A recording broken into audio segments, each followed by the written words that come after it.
Welcome to Your Partner in Success Radio, a program that values the potential of knowledge, collaboration, and growth. The show is hosted by Denise Griffitts, who is known as an intensely curious nerd in stilettos. Each Wednesday, she is joined by co-host Ben Gay III, a renowned figure in the sales world. Ben is recognized for introducing The Closers, one of the most popular and powerful sales training materials ever produced. Having been mentored by Dr. Napoleon Hill himself, Ben has gained a wealth of knowledge in sales and life. Throughout the show, Denise and Ben delve into the world of sales, entrepreneurship, and success, exploring Ben's vast experience from guiding and mentoring countless professionals to achieve unparalleled success in their careers. Together, they offer unmatched guidance to listeners seeking success in their professional endeavors.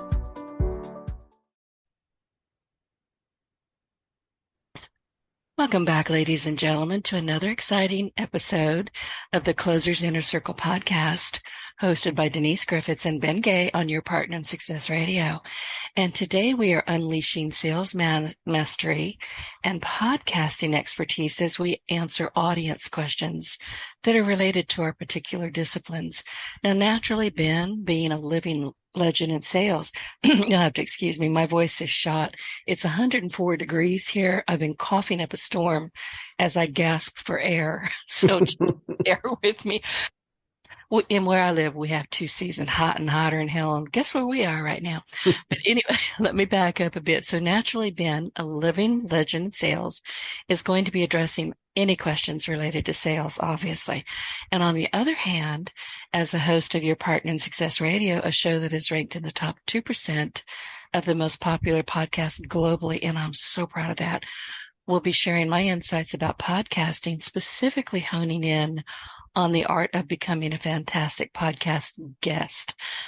Ben, good morning. Hey, I want to take a moment to wish you a happy birthday. I know it was yesterday, and from what I'm seeing on social media, you received a lot of love from all over the world. They're very nice people. Well, they love you. We all do. I mean, I jumped up first thing in the morning. Oh, I've got to go wish him happy birthday. Darn it. That Randy guy beat me. We all know who Randy is. He must have waited up on, I know he did it on purpose. He tried to make me look bad. He was, I have a dear friend who's wished me happy birthday on August 1st every year for years.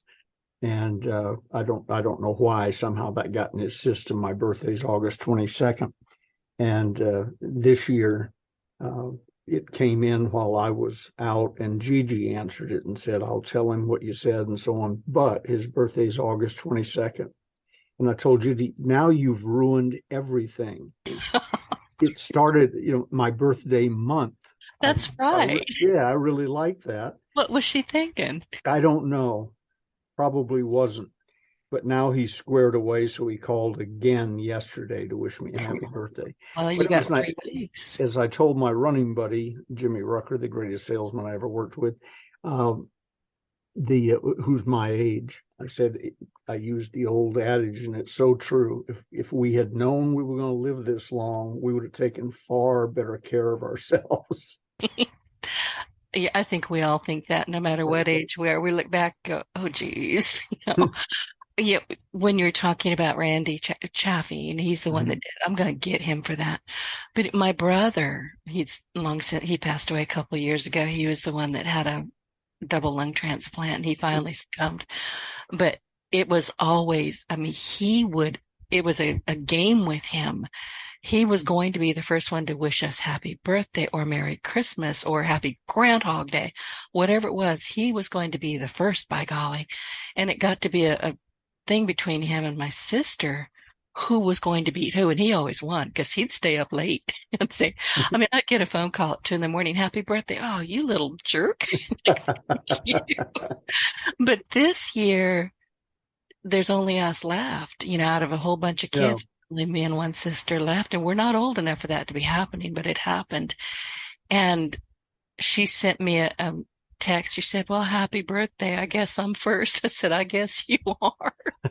And we both just kind of went, oh, but those things they're so special. So I'm glad you had a good birthday. It was nice, very, very reassuring that there's people out there who care, and I appreciate that. Well, you're not invisible, not by any stretch of the imagination. So listen, we've got questions. You've got a list of questions that have been kind of popping in, and I've got 3 or 4 of them that I think are, excuse me, pretty important. But because your voice is working better, why don't you get started? All right.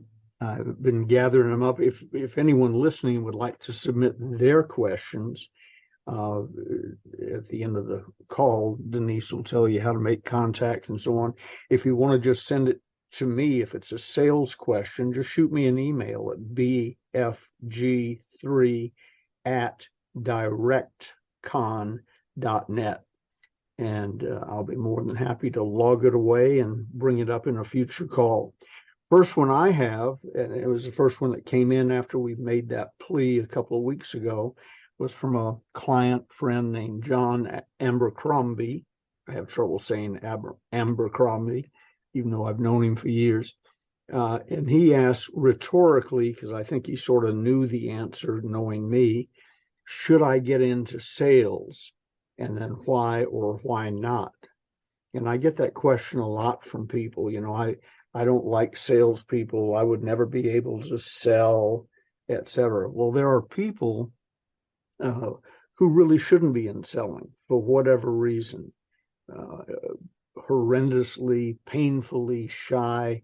And, I can give the speech about get over it and go to Dale Carnegie and so on. If you want to do that, fine. But there are people who are inclined to want to sell, and there are people who would rather have root canal work done than go into selling. That's probably based primarily on ignorance because they think it's worse than it is.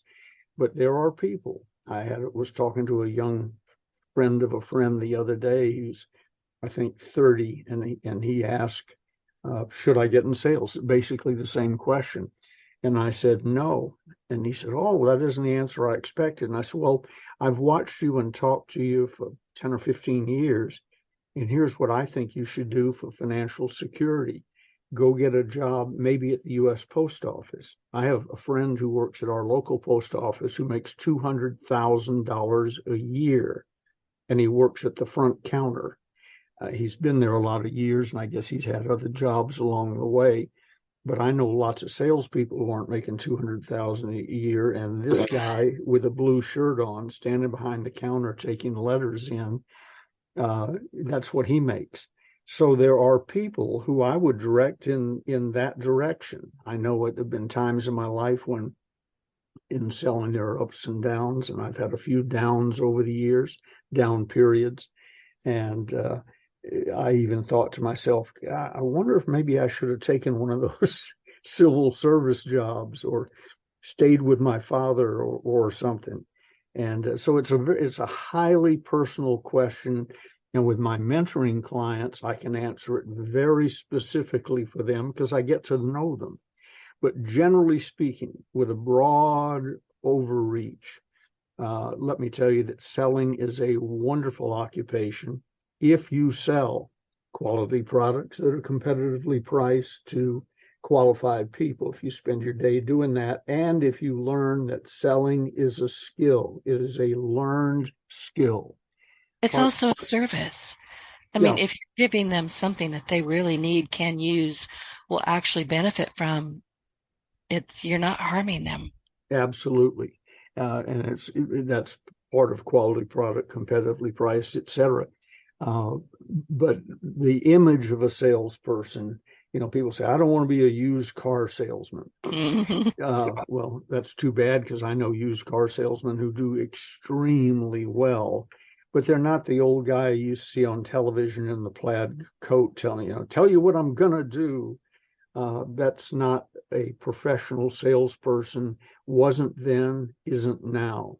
I don't know how well known was nationally, but we had a guy out here, Cal Worthington, who made a joke out of being an old-fashioned used car salesman and turned it to his advantage because he was absolutely delightful and filthy rich.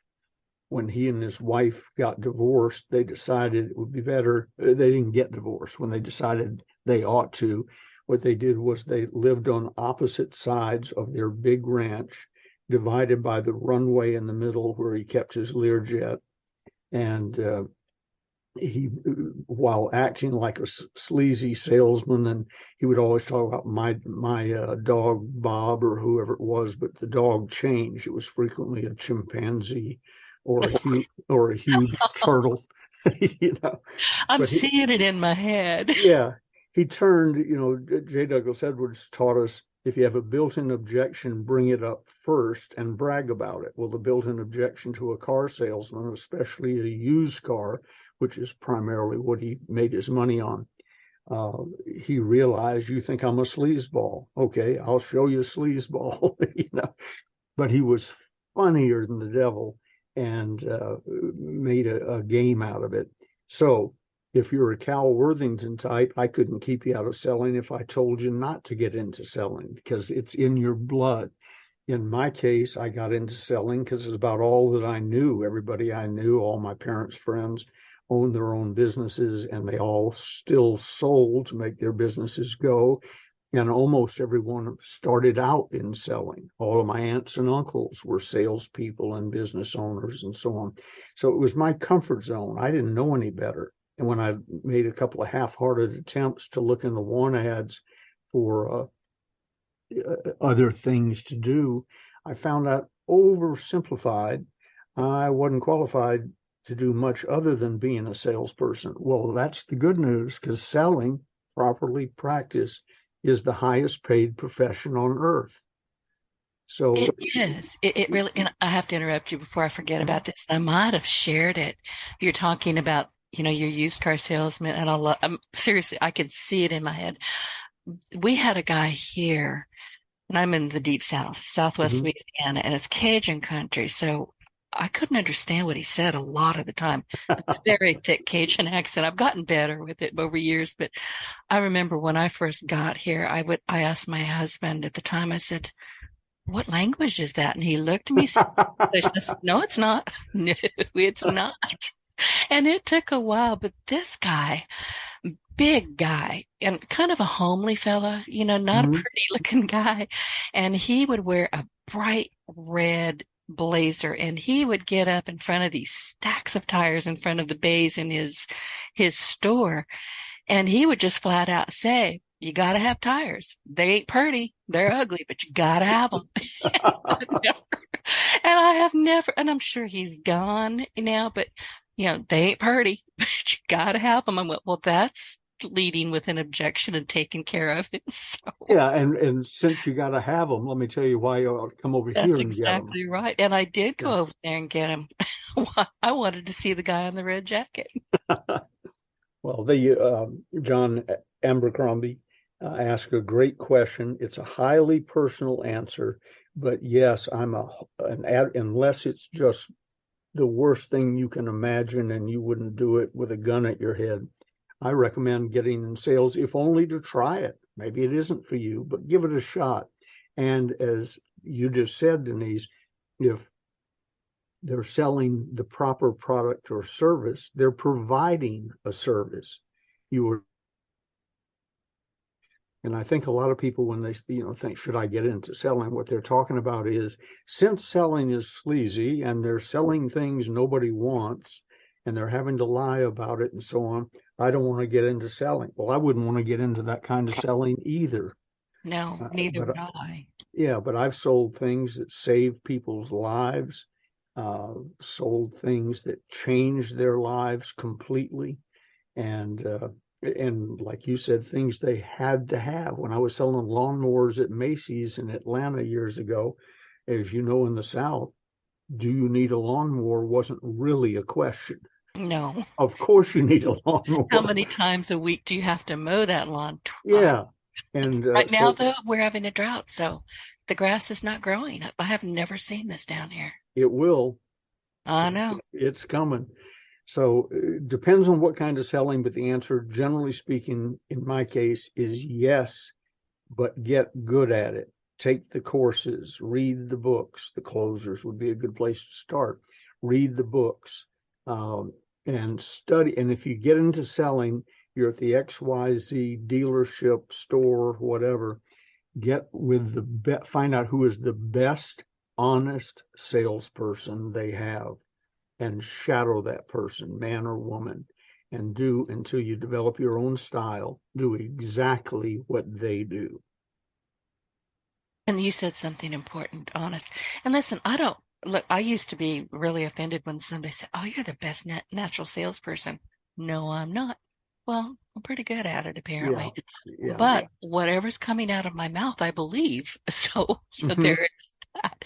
I'm not blowing smoke. At least I don't think I am. But I do know that we're sold something every single day. We're online. We're buying a marketing course. We need air conditioning filters. Oh, geez, where are we going to go? So we're going to go to Walmart. We're going to go online, find the best rated. We're being sold.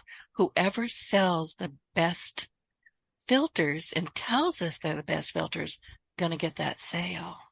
Absolutely. And remember that the quality you, the listener, bring to the product or service, if you're good and sincere, is with this product, they get you. I've sold lots of products that they could have gone elsewhere to get. The Closers is the best-selling, most powerful, most popular books on selling, closing ever written. But they're not the only sales books. There are numerous other books that could make you a whole lot of money, and if you followed what they said. But what I always say, why should I buy it from you instead of XYZ? I say, because with this product, you get me. It's the only product on earth where you get Ben Gay. You get and if it lends itself to that, let's say I was selling cars. I never really have officially, but let's say I was selling cars. With this car, you get me. Here's my business card. And on the back of it, I will write my personal private cell phone number. So if it breaks down, you don't have to call AAA to start with. You call me. With this car, you get Ben Gay. That's what's different about it. And they're comfortable with that, which is also a very important part of selling. If I'm going to buy something from you, even if I can return it, and chances are I may. You just never know. Maybe the hype was hyped, and maybe it turns out it wasn't exactly what I needed after all. But if I was comfortable with you, I'm going to say, "Hey, Ben, I'm so sorry. I can't use this at this time and I need to return it, but I will stay in touch. And anything else you've got, I will be watching." And if I handle that return properly, you'll be more loyal to me than you were when you bought it. Exactly. Yeah. And I think, people, listen, when I tell you, I have never, when I was younger, would have never thought I would be in sales, but I have to be. I'm a web developer. I've got a podcast. I need to convince people to come to my podcast and listen to it. I need to convince people like you to come on and be a guest. I don't do that just by saying, "Hey, you want to?" No, that's not going to work. I have to sell it. But because I love what I do, I'm not selling. I'm just inviting. Yeah. And it's a worn out phrase, but it is so true. We're all in selling. We are. All the time. You may not know it. You may not get a commission check, etc., but we're all in selling. So you might as well get good. Since you have no choice, you might as well get good at it. Exactly. What's your question? You got a question there. Do one of yours. Oh, gosh. I've been getting a lot of questions because the last time we were on, I mentioned that I was launching this product that I'm so excited. I can't wait to do it. I still don't have a good name for it. We'll talk about that later. But one of the questions that I get a lot, and we're talking about podcast guesting today because I think it's an underserved market. There are a lot of people who can teach you about being a podcast host. I'm one of them. I'm also creating that. But being a guest, that's a whole different side of the mic, as you know. Mm-hmm. You did not want to start your own because you wanted to come in and be a guest, and in this case, my co-host. And that's where your comfort level is, and you don't have to do all the hard work that is behind those things. Mm-hmm. So being a podcast guest is not you just showing up and going, "Well," and I have to kind of back up a little bit. Years ago, I had a lady come on my show, and I was pretty clear you can't use me as your billboard. You're here to Mhm. share information with a wide audience. It's evergreen. They're going to want to, in your words, Ben, know you, like you, trust you, and be comfortable. And I know that's not right, but Well, say it again. close. Okay, well, tell me what it really is, because I should know it, but I don't. People like to buy and do business with people they know, like, trust, and with whom they feel safe. It's the safe part. I always want to Mhm. say comfortable. But this lady, God bless her, she got on my show and she was just going to run over the top of me. And you know me, that doesn't work well. No, I wouldn't try that. No, but see, you're a smart guy. But this woman, no matter what I asked her, and I kept trying to move her off, she says, well, if you'll just go to my website, and she would repeat the URL to the website. And I was getting, my hair was raising on the back of my neck. And the next time she did it, I just hung up. I slammed the phone down because I was still doing it on a phone. And then I called her. This was early days. And I said, listen, thank you for coming on the show, but I'm not going to be able to air that. Oh, well, when can I come back? We want to finish it. I said, no, ma'am, we don't. You know, and She needed a course in listening. You had she, just told her I she know. wasn't coming back. And as a Southern girl, when I say, no, ma'am, get out of my way, it's not a good thing. And she just kept rattling, well, I've got more to share. And I said, no, ma'am, you don't. Well, I don't understand why I can't come back on. I said, because I don't like you. Yeah, there you go. And that was the end of it. She finally left me alone, but she had no couth at all. It was going to be her way. That's not what you do. If you're going to be a standout guest, it requires a combination of factors, and authenticity, you've talked about that, is critical. It's crucial. And listeners connect with real stories and genuine passion, which is why this show does so well. And then your expertise needs to shine through. Clear and concise insights help, showcasing your deep knowledge. Engaging storytelling holds attention, makes your points relatable and memorable, and then adapt to the host style.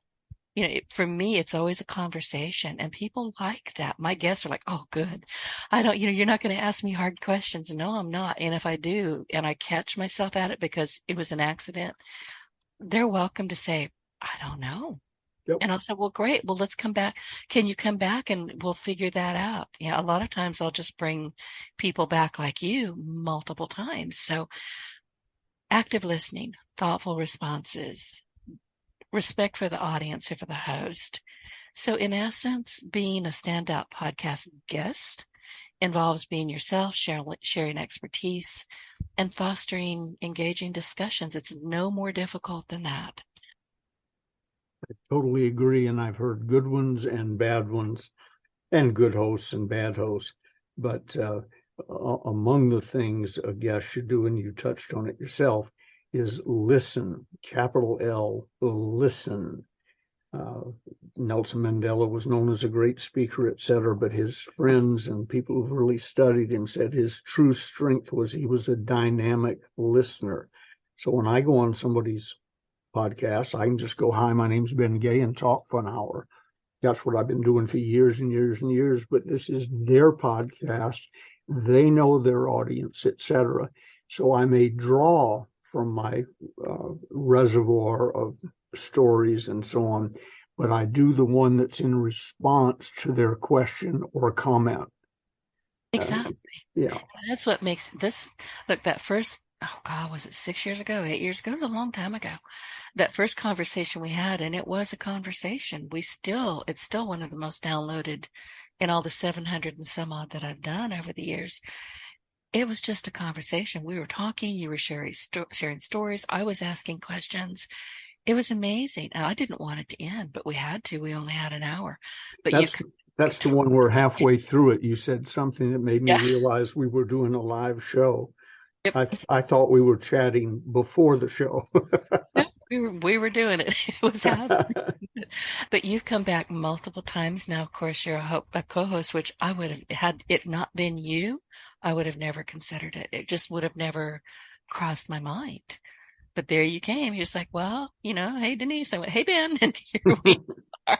Well, So I appreciate it it. works. But, if you're going to be a guest or a host, you need to zip it. Yep. Seriously. You need to listen. You need to be able to kind of advance where it's going to go, but you also need to pivot if you need to. It's like, oh, that conversation's not going where I thought it was, but I'm expert enough to, as you do, switch and go Yep. in a different.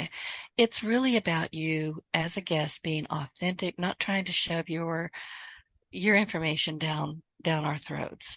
Listen, as a host, I'm going to ask you, where can people find you? What do you have that's going on? I interview a lot of authors, and I'll have that book in front of me, and I'm going to give that author a lot of love before, during, and after the podcast. But, and I will say this because I've had one or two, just maybe two over the years, where it was kind of a repeat of that lady back in the day. And I was like, oh my gosh, Well, I didn't do much for them after that. I put it out there. I did everything I needed to, but I didn't enjoy the conversation. Cary So, Grant said the secret of acting was not to get caught at it. And yeah, that's also, I think, the secret of selling, the secret of being a good host, the secret of being a good guest. Don't do anything so obviously where people are going, oh, I see what he's doing now.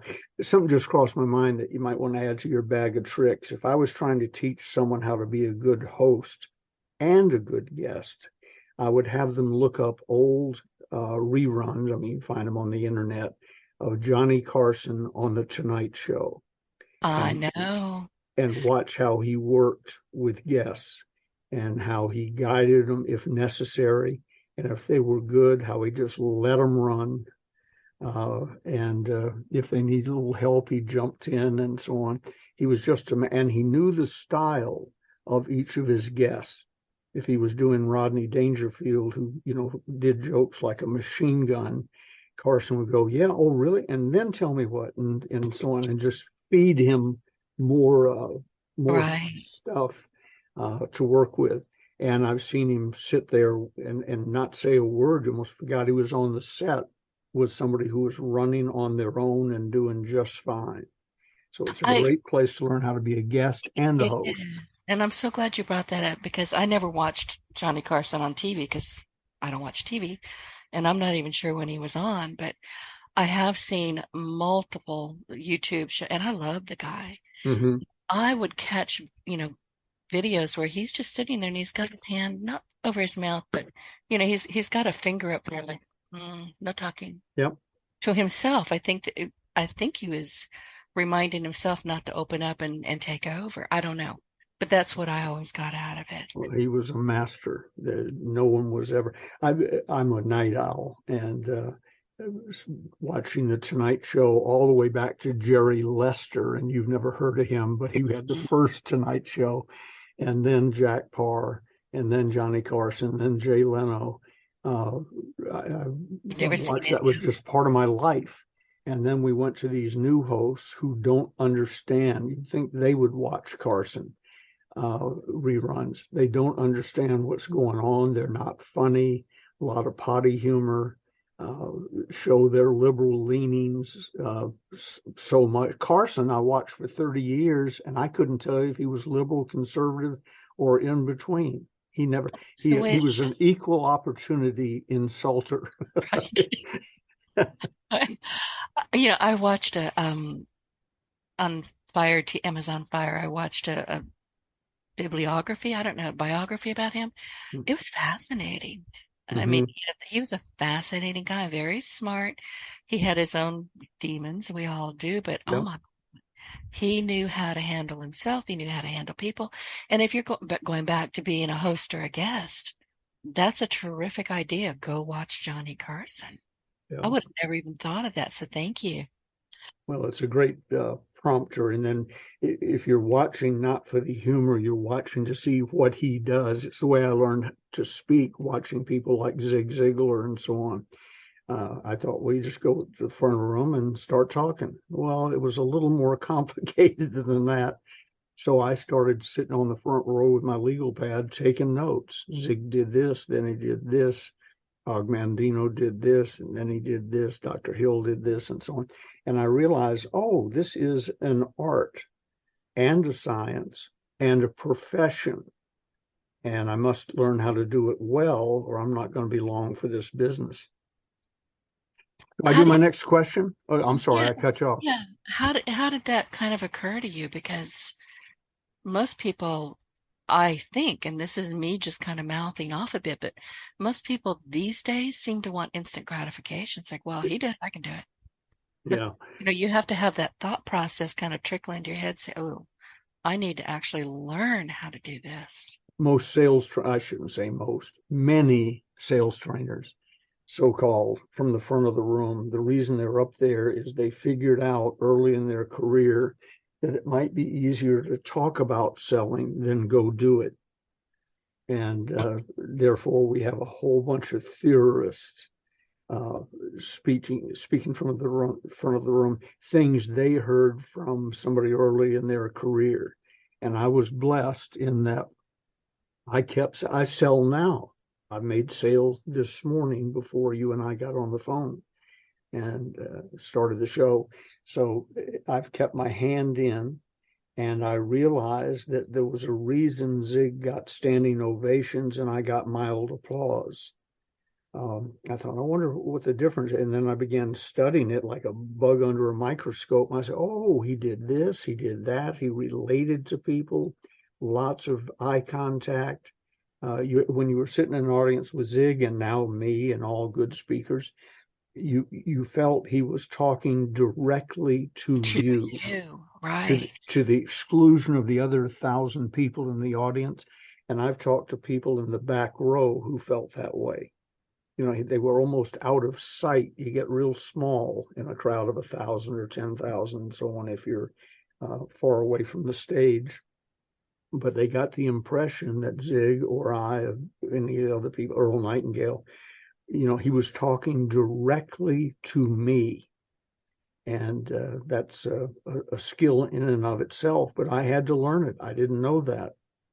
And I also didn't know how to sell. I thought I did because I was raised around friendly, charming salespeople. I thought they were just laughing and giggling. I didn't realize there was a skill to their laughing and giggling, and it had to be studied. It's not that complicated, but you have to be aware of it. The old saying, when the student is ready, the teacher will appear, because the teachers have been there all along. You just need to go, oh, I need to learn this and open up. And therefore, these people I was just, having a beer with and chasing girls, turned out they had a whole lot more to offer me than that. But I had to be open to it and get out my ever-present memo pad. Well, and it sounds like you understood very quickly that you needed to understand the psychology of sales. Yeah. It wasn't Yeah. just, oh, I'm going to take this script and I'm going to go do that. I need to understand what's being said and done around me. I need to understand what we call them micro expressions. You'll catch one. You'll be talking with somebody and all of a sudden they just draw in real quick and you almost missed it, but something went wrong in that conversation. Which leads me to a question Jack Kelly sent in. May I share it? See, and I didn't even know I'm that smart. Yeah, yeah. I thought that sounds familiar. And humble too. He wrote, had a presentation call end poorly. In other words, he's on a sales call. Had a presentation call end poorly, unpleasantly even, and it was my fault. What should I do now? Jack Kelly. And I've had more than a few of those over the years. And the answer, Jack, and all of you have had situations like that. And if you've been in selling over 30 days, you probably have. They either ended unpleasantly or they were so ineffective, they didn't have an end, good or bad. But the answer is, and it's tough, is called I'm sorry. And what you need to do is figure out which I'm sorry fits that situation. There you go.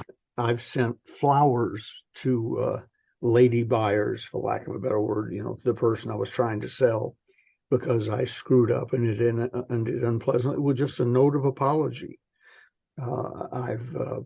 In this day and age, I've sent emails to people. I've been looking back over our conversation and it didn't end well, and that's my fault, and I'm sorry. In other words, take it on head up. If you have a built-in objection, bring it up first and brag about it. That call didn't go well. That's totally my fault. I'm sorry. What can I do now? And you can also do some subtle things, like you do a little favor for them. You make sure they know it was a favor you did, to sort of wheedle your way back in. But first and foremost, I just take them on head up and say, I'm sorry. I've insulted friends, and in the middle of the conversation say, that was cruel to me. We had a friend who has had kidney stones, lots of kidney stones. 3 of us are sitting in one of their backyards talking, and I've never had a kidney stone. They've convinced me they're painful, but I've never had one. The host was sitting next to me. He's an engineer type. And I knew from a couple of things he'd said he'd never had a kidney stone. The other guy had 14 of them. Ow. And an operation to go with several of the 14. So he was the resident expert. And when I turned to him empathetically to draw information from him, I said, look, I don't know anything about kidney stones, and neither does he, and pointed at my host, who's an engineer type. And if he wanted to know about kidney stones, he would have known about them. But I said, and neither does he. And I saw the look on his face. It was like I'd slapped him. Yeah. And the guy with the kidney stones started to answer my question. I said, whoa, before you answer, I have an apology to make. John, I phrased that very poorly. I assumed you didn't know anything about kidney stone. I may or may not be right. But even if I was absolutely right, I phrased it horribly. And I want to apologize, and I want to know that you accepted my apology. And he said, I've never had that happen to me before. What, somebody screws up in a casual conversation and stops it and says, my fault, my bad. In a sales situation, if a call ends badly, admit it. They know it ended badly. The next 5 people they talk to now know it ended badly, because they went out and told them all, whoever was in the hallway, their secretary, whatever, and you know it. So why not acknowledge it? It's the elephant in the room. Let's get the elephant back in its cage. And here's the thing, Ben, and every once in a while I'll put my foot in it, talking to people online, and I'll know, if we have any empathy as people at all, we're going to know when we just went, ooh. And on the face of it, it wasn't bad. It wasn't that bad, but you can feel that the reaction was not good. And you better grab it and say, I am so sorry. I'm not sure what I did. And you're welcome to tell me, but I felt that it was wrong, so I apologize. And, it happens. I mean, if you're empathic at all and you're paying attention to your gut at all, you're going to know when you stepped right in the middle of something. And if you apologize gracefully and quickly, that's what they remember about the conversation, not the insult that preceded it. Well, and I don't want to have to, sit there and go, what did I say? I probably knew what I said or did. And once I figure out what it is, I'm making that phone call. Oh, I'm so sorry. That was just me being a moron, as Reba McEntire would say, moron. Yeah. But, sometimes we do it, and we better grab it and get it out of the way, because it's going to bother you, them, and everybody who hears about it. Right. Make sure the last thing they remember is what a gracious person you were when you were apologizing and taking blame for it. Right. So what did you tell him to do? Take it on head up. Call him. I assumed, but by the way he had written this, that it happened recently. It sounded like an open wound. So I said, I wasn't there. I don't know. You have to tailor the apology to the situation and your relationship with them. But it is time to apologize, make it right, so that you both can move on, and make sure that what he or she remembers about that encounter is how gracious you were in the apology. They will have forgotten the insult by then. or forgotten Unless it's on a where. podcast and they can go back and listen to it. So be Yeah, careful. yeah. I'll But show you. where it came off the rails, and it's happened to them that day with other people. But you'll be the only one who quickly and graciously apologizes and takes the blame for it. You know, I'm listening to you, and you could swear that we had, shared each other's topics with and practiced. We didn't, because my next question is, how do you suggest podcast guests handle tough or unexpected questions gracefully during interviews? And that is a toughie. I mean, it really is. And, sometimes, especially if you're a new guest, you don't know what's going to happen. You don't know what's, going to come out of the questions, the conversation. You just don't know. It may well be something that you don't know a darn thing about, but the host didn't know that you don't know anything about it, which is why I always do pre-interviews. I need to know Mhm.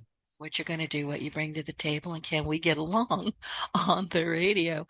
But my advice is, if you can take those tough or unexpected questions and not just go, "Ooh, now what?" Be graceful during it. It's a skill and it can really set you apart. So start by staying composed for starters, and don't be afraid to take a breath. Take a brief pause before you respond to gather your thoughts. And if you're caught off guard, and it's going to happen, I'm going to tell you right now, it will Sure. happen. Acknowledge the question's complexity before addressing it. And if it's something that you can't really answer, just say, "Listen, I'm so sorry. I don't have the answer. Can I come back to you on that?" You'll get a lot more respect for that. But if you can answer it, focus on the positive aspects and then pivot to the related points that align with your expertise. So always remember, honesty is key. If you don't know the answer, don't fake it. Just Yeah, don't. admit you don't know it, because Yeah, if you don't, everybody else is going to know you didn't know it in a few seconds. They're that going to. makes for an uncomfortable podcast for you, the host, and anybody Yeah. listening to it. I have a rule when I'm a guest on someone, not a rule, but to relax them, I say, I will answer any question that you have the nerve to ask. In other Oh, words, you should have never said that to me. yeah, as I was saying it, I thought to myself, Uh-oh. this may not be the place to say that, No. but I'll answer any question that you have the nerve to ask. And I said, what if it was something just outlandish? I said, let me tell you something about my phone. When I bought it, it has a disconnect button. So what I'll do is I will cut our call off in the middle of my sentence. If I hang up on you, it makes you look like I hung up on you. If I hang up on me, no one will assume it was me. So I sort of give a little boundary there. I'm not asking you to ask me about my sex life or whatever. But even if you do that, and I've had strange questions, I make a joke out of it, turn it around, and get on with my life. But that's the basic rule. I'll answer any question you have the nerve to ask, and you can feel them, A, relax, and B, understand that anybody with any common sense knows that means within reason on this subject. Right. Right. You ask, not you, but a host in general ask me on, generally talk about personal development or working with some of the people I've worked with or selling or what have you. So we all know what the subject matter is. And as long as you stay within that boundary, I don't care what you ask. And many times I've had to say what you discovered. I don't know. And sometimes I don't know, but I'll get back to you. Oftentimes it's I don't know and I will never know. It's out of my wheelhouse. That's not why I'm here. Again, be honest about it. If you Yeah. just don't know, don't pretend like you do. And if you can't answer it ever or just don't want to, say so. Yep. Politely, but say so. Your turn or my turn? Your turn. From Susan Foster, I got this question. What did you learn? I'll have to give you a little background when I'm through reading her question. What did you learn from the Bluebird Wander Lodge experience you told us about in our seminar, the seminar you did for us? Bluebird, I don't know if they're still in business now. I don't hear them mentioned a lot, but Bluebird was a company in Fort Valley, Georgia, quite a drive from Atlanta, where I was based. and they made the top of the line motor home at that time. It was called a Wander Lodge. Looked like a converted bus, and I think they were. I think they were built to be school buses, and then right before they painted them yellow, Bluebird took them and jazzed them up.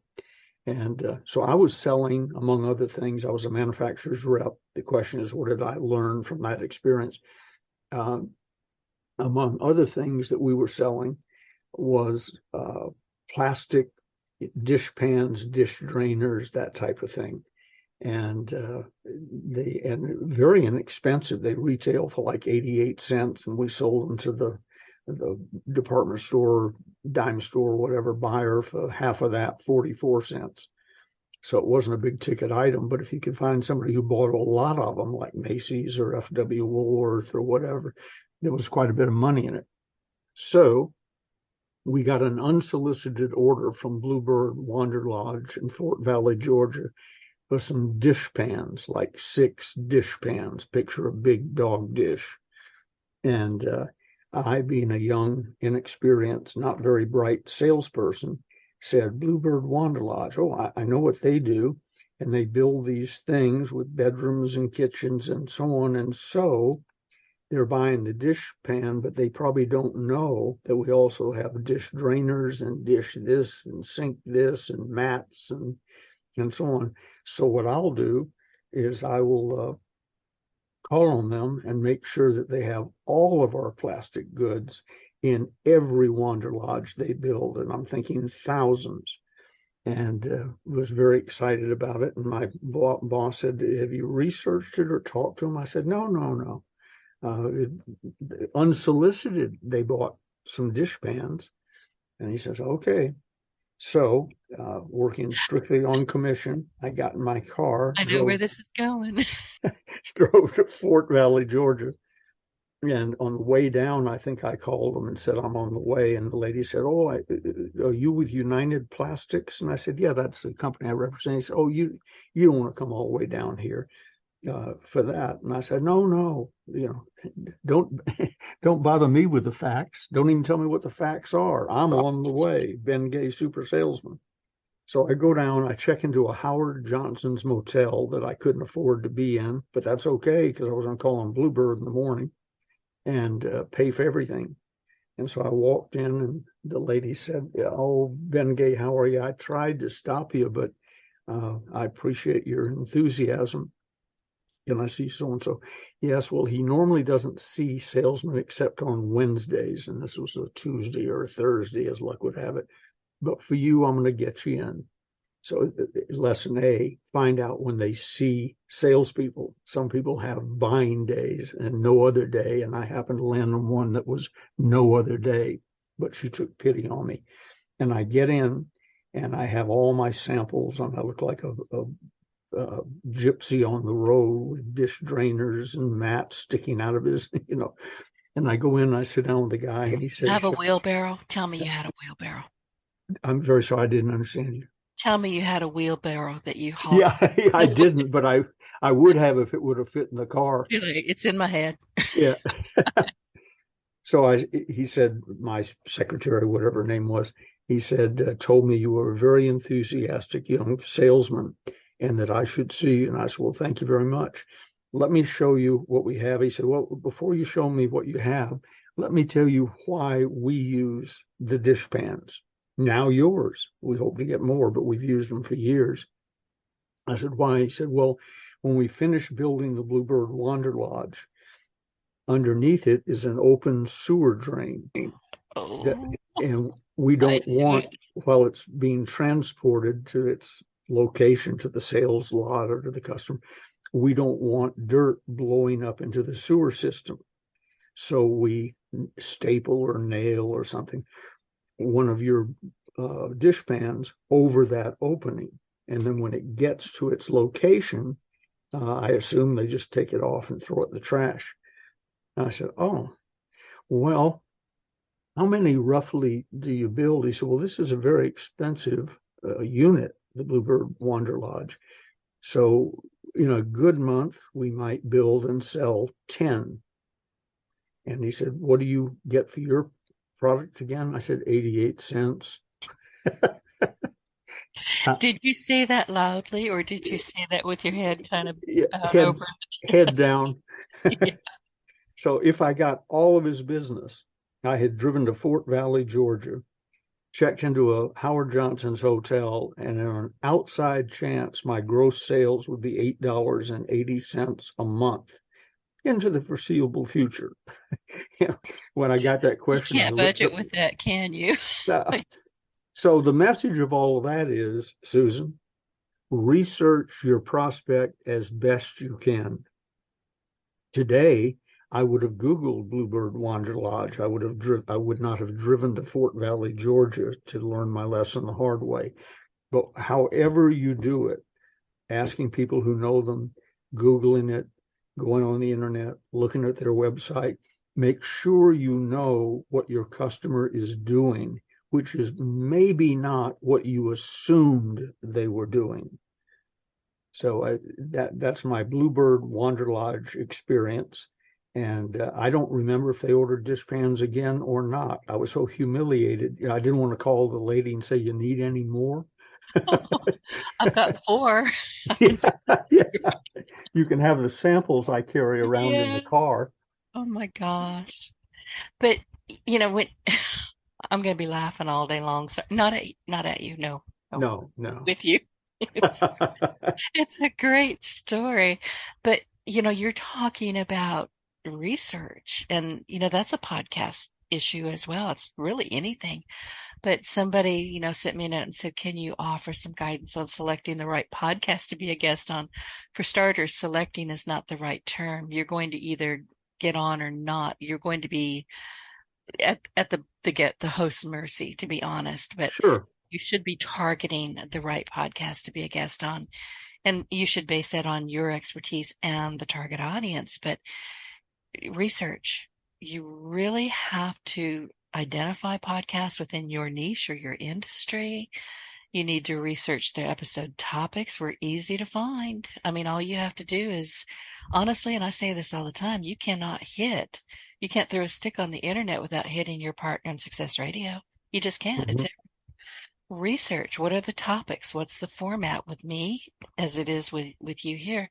It's a conversation. It's an interview type of thing. What is their audience? Who is their audience? How big is their audience?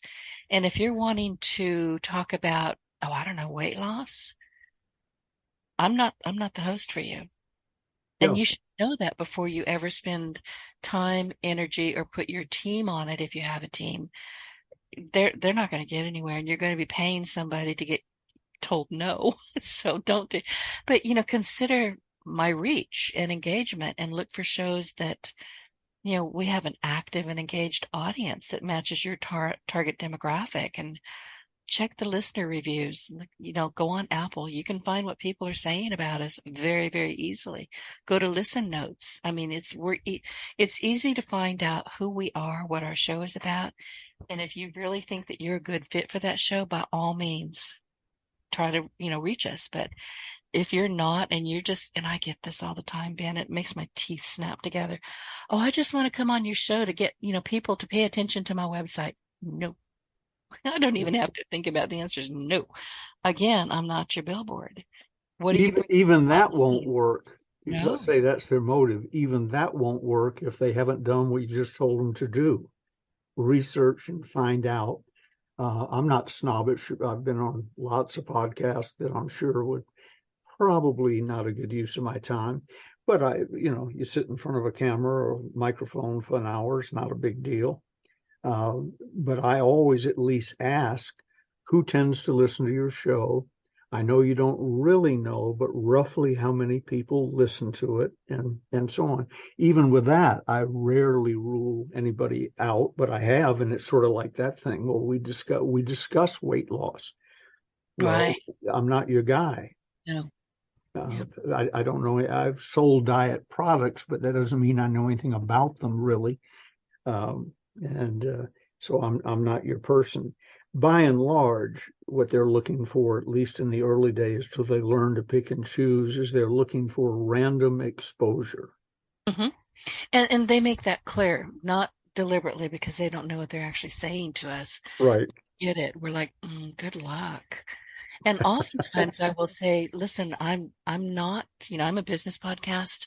This is what I'm looking for, but I may know, because I know a lot of podcasters, Mm-hmm. and I may be able to send you to a couple that I think you might be a good fit for. I try to never say no or even hell no, but I do try to help them out if Sure. I can. If I can't, and it's just never going to be a good fit, I'll just say no. Listen, for instance, recently I've been getting a lot of inquiries from people who are associated with the UN. That's a no. It's political. No. Yeah. And I don't have good thoughts about the UN anyway. So no. But for some reason, I'm getting a spate of people. So I wrote a book, or, I've done this, and, I'm with the government. I'm here to help you. No, no, no, no. No, no. Reagan called that the 9 most Yeah, feared words in the English language. I'm from the government and I'm here to help. exactly. And we're seeing that more and more these days. But, they'll run in spurts, but there are some topics that I'm just not going to touch. Anything political, not going to happen. So, you have to be selective about who you're approaching. Do I look and sound like I'm going to, want to talk about the UN? No, you didn't do your homework. Yeah. Small world, the UN was formed in large part I know. in Tell the that story. in the parlor of Sally Stanford whorehouse in San Francisco. After they argued all day in public, they would go to Sally's into the parlor where they were given good cigars, fine brandy, and perhaps they participated in other activities. I don't know. I thought But that was Sausalito, or was it San Francisco? Sally wound up in Sausalito Oh, that's it. Yeah. running her beautiful restaurant, the Valhalla. But her whorehouse was in San Francisco, and she watched in 47 and 48, I believe, she watched the United Nations be formed in her parlor. That's all you need to know about the UN, right there. Yeah. Yeah. I'm not a fan of them. Her, I like. Them, not so much. Yeah, I'm with you. I love her story. I think she has a terrific story. Okay, your turn. I think you've got a couple more questions, and if we have time, I'll do mine. But Okay, I just have one more that I did in advance. This comes from Robert Melton, and he says, I'm building a new sales team. Where, how should I recruit? oh, Lord. Yeah. Oh, that's an open-ended question. Well, it is, but we can sort of narrow it down a little bit. In this day and age, if I were building everywhere and anywhere is the answer to his question. But if I were trying to build a sales organization quickly, I would use some of the new sales tools like ZipRecruiter. They do commission selling. He doesn't say whether these people are commissioned or not, but ZipRecruiter dabbles in commission selling and so on. They almost don't care what you're doing. I would join the sales organizations, and you Google that and you find out where they are. But there's the Automobile Sales Association, the Real Estate Sales Association, whatever, where salespeople tend to gather on the internet in big clumps. And I would use LinkedIn. referrals. I'm sorry. Definitely. Go to LinkedIn, definitely. Yeah, LinkedIn. They have sure. groups up there. Yeah. LinkedIn and referrals. I was asked a question the other day. Someone's building a new Toastmasters organization, and how do I do it? How do I get the membership up? And I said referrals. Tell everybody next week, bring a guest, and imply if you don't bring a guest, we really don't need you either. It's a requirement. So 5 go to 10, then go to 20, and all of a sudden you're out of room. In a sales organization, I find great success in through referrals, because a new salesperson in your organization doesn't want to bring somebody on the team that's going to make him or her look bad. So they tend to do the filtering for you. And to that, I would then add an override system. If you bring a good salesperson who sticks with us 6 months, let's say, then you get 5%, not out of their pocket, but an override of 5% of whatever they earned or sold or whatever, depending on what your math is. So you use that. And then the other thing is just to be aware. I've recruited some of the best salespeople on the planet out of restaurants, for instance, where just see a salesperson doing a great job. How much do you make here doing that? They tell me, okay, if you come over here, we can double that.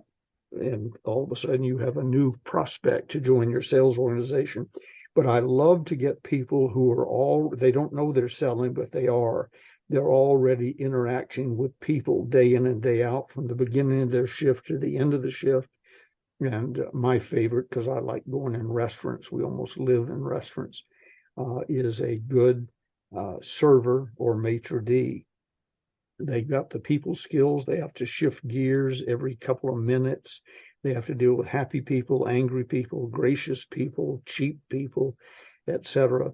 And if I can watch somebody for an hour or so as they go about their duties, and they're good at doing all that with a smile on their face while being efficient, we will have that conversation. Bob, sit down for a moment. What do you make doing this? Well, if I could double or triple that, would you be interested?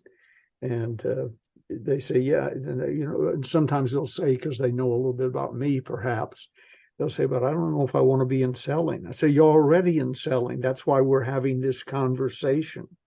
You are very good at selling. So it's everybody and anybody. And there are certainly technical type of sales jobs where you have to have a certain education and so on. But the vast majority of sales, all they want to know is, will you show up? Will you stay early? Come early, stay late, work on weekends? And are you hungry enough to want to make some serious money? I probably have told you this, but in Holiday Magic Cosmetics, as a joke, we used to carry in our suit pocket, the down low, the lower pockets, little pocket mirrors like ladies carry in their purses. And when the question was asked, how do I know if they're qualified, or am I qualified, or what have you, we'd pull out the mirror, put it under their nose and say, yep, got vapor, you're qualified. So, and if the qualifications to join Holiday Magic, of which I became president and a multimillionaire, had been any greater than vapor on a mirror, you and I would not be talking today. That was the starting point. Yeah. And, you're talking about, watching people in restaurants. Bartenders, I would think, would also, be somebody good to talk with. But I tried to be a waitress for about 8 minutes when I was very young. I was just out of high school. And they asked me to maybe go take over the cash register because I just accidentally dropped a bowl of stew right over this obnoxious. It was an accident. I was going to say that was an accident, right? It was. I backed up, and unfortunately for me, the boss, who was my sister-in-law's, well, she wasn't my sister-in-law at the time, but it was her father, and he had been watching me because I was brand spanking new, and he said, why don't you take over the cash register? And I saw what you did. I said, okay. But apparently I was so charming because I leapt back and I said, oh, I'm sorry. Did that hurt? He didn't buy it. Nobody bought it. I never waited another table in my life. So. Gigi I didn't know her then, but Gigi would rival you as the world's worst waitress. Everybody loved her, but nobody got their food on time or what they ordered or what have you. And then she decided she'd go to bartending school. She is a licensed mixologist, whatever that means. And she went through the training and graduated. She said near the end, she said, but I still don't know how to do so-and-so. And the guy said, that's okay. Here's your certificate. You're graduated. And when she went to do a couple of demonstrations of her skills, the only place she was offered a job was hostess in a Bavarian polka restaurant. The waitresses all needed to do the polka.